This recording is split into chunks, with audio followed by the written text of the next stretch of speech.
Les anecdotes. Bonjour à tous. Alors pour cette première anecdote, donc ça va encore te parler une nouvelle fois Arthur, je pense, puisqu'on va parler de mathématiques. Génial. Alors pour commencer, donc, je vais vous parler d'Esther Ocade, donc une Anglaise qui est actuellement en licence de mathématiques à l'Open University, donc des cours à distance, par correspondance plutôt. Donc depuis janvier 2015, et rentrera prochainement en doctorat. Donc a priori sa licence se passe très bien. Elle rentrerait en doctorat de mathématiques financières l'année prochaine. D'après vous, quelle peut être sa particularité ? Le master fait pas partie de son cursus. C'est le système anglais, donc je pense que ça lui permet de c'est pour rentrer. ça. Elle n'a pas de vie sociale. Je pense que c'est le cas, oui. Pareil. Mais non, c'est faux. Elle fait une double thèse. Non, du tout. Et c'est une particularité qui est liée au fait que c'est des mathématiques. Non, pas du tout. Enfin, ça prouve que les mathématiciens sont assez fous, quoi. Ah, tu veux aller dans le cliché, c'est ça? Exactement. Elle en fait la nuit. Elle en fait la nuit ? Non, Ouais. enfin, c'est possible. Oui, c'est possible. Ouais, c'est Comme tous les doctorants. c'est le médecin qui se respecte. Comme tous les doctorants. Ouais. Elle Alors, fait tout à la calculette. Non. Rappelez-vous des chroniques précédentes. Il y a un thème qui a été récurrent quelquefois. Et... Il faut être les bons élèves quoi, de la radio. C'est ça, exactement. Elle a 15 ans. Ah, mais c'est pas loin. Ouais, hein. 16. C'est vraiment pas loin. Non, 12. 82. Elle a 13 ans. Oh mon Dieu. Elle a 13 ans. Alors en fait, depuis l'âge de 7 ans, donc elle n'était pas scolarisée, elle était vraiment scolarisée à distance depuis qu'elle est jeune. Et sa mère est prof de maths, donc depuis l'âge de 7 ans, elle lui demande pour rentrer à l'université.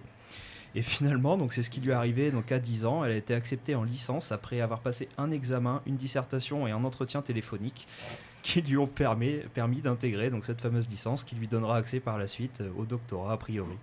Alors, chère demoiselle, si tu veux faire des enfants avec Antoine, fais attention. Hein, puisqu'on sait jamais, tu finiras avec des enfants à 10 ans. Pourquoi? C'est quoi le rapport? Parce qu'il est prof de maths, je pense qu'il va coacher son gamin dès le plus jeune âge à coup de virgule mathématiques.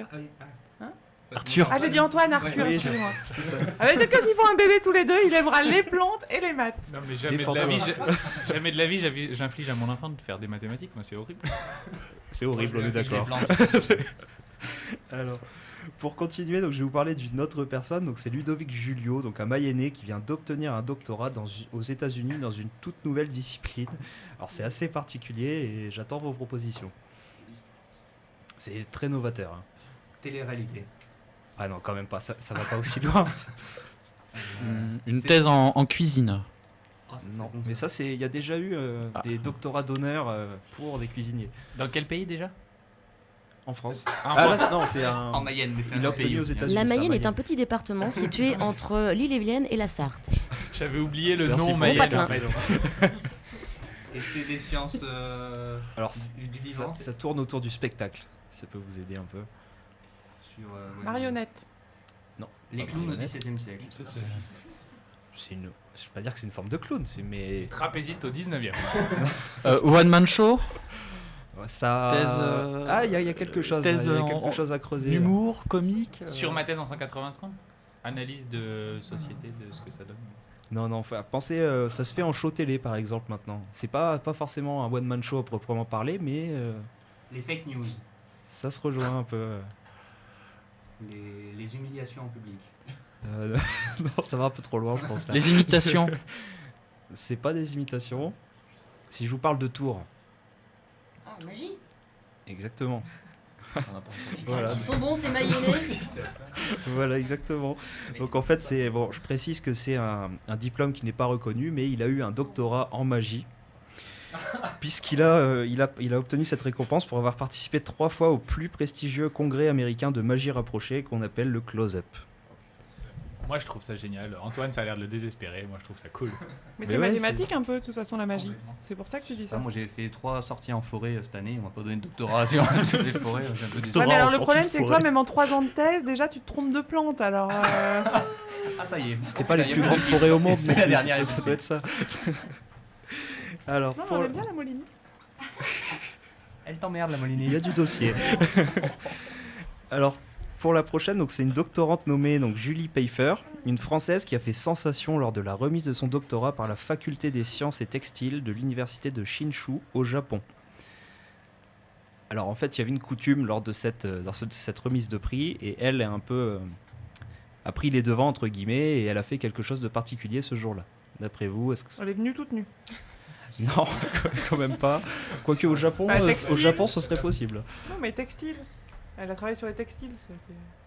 Elle a rappé sur du Jean Ferrat. Normal en Chine. Elle a pris les devants, donc c'est quelque chose qui devait se passer, mais qu'elle a fait avant le remettant du prix. Mais voilà, et disons qu'ils ont une tenue particulière à adopter J'étais pas loin. Hein. là-bas. Donc si vous voulez, les hommes sont en costume et les femmes doivent être en kimono. Elle Et est venue elle, en costume. Comment? Elle est venue en costume et pas en kimono.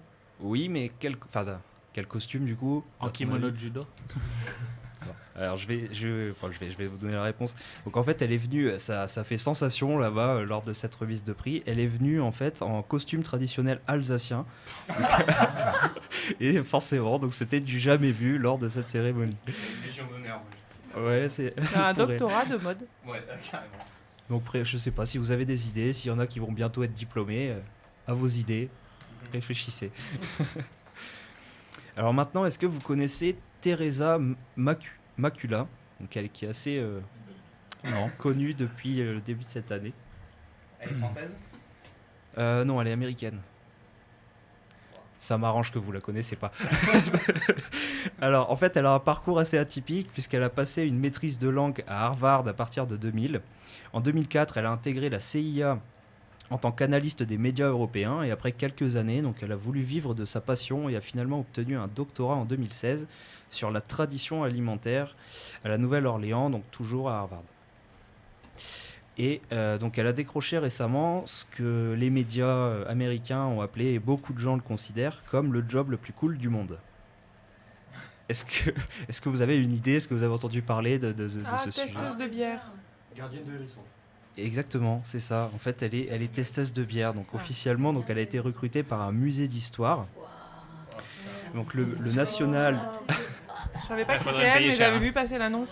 C'est Ah ça, bon. donc en fait c'est le National Museum of American History, donc qui l'emploie donc pour parcourir l'Amérique, pour découvrir et donc tester donc toutes les bières possibles et imaginables, donc des microbrasseries, etc. Donc dans le but de construire une base de données, rechercher différents objets de collection et monter des expositions. Donc elle a quand même eu quelques difficultés parce que bon, c'était pas évident pour elle, le milieu était assez machiste et assez masculin, on va dire. Mais finalement, donc maintenant, après 6 mois de travail, elle est complètement épanouie dans son domaine et elle vit de sa passion puisqu'elle s'intéresse à la bière depuis toute petite, alors que son père, ça va, toute petite, tout est relatif, Au biberon, Mais, déjà. mais son père était microbrasseur. Donc voilà ce qui lui a donné l'amour entre guillemets de la bière. Il vient d'enregistrer 2000 inscriptions en plus en doctorat sur Clermont. Cette annonce. C'est ça. Alors pour terminer, donc je voulais remercier donc Barbara qui fait sa dernière émission aujourd'hui, donc comme vous l'avez constaté. Donc car c'est grâce à elle donc que j'ai eu la chance donc de faire cette chronique et surtout la féliciter donc pour tout ce qu'elle a fait donc pour cette émission au cours de ces 3 années et en espérant la retrouver très prochainement sur les ondes, et je vous dis à l'année prochaine.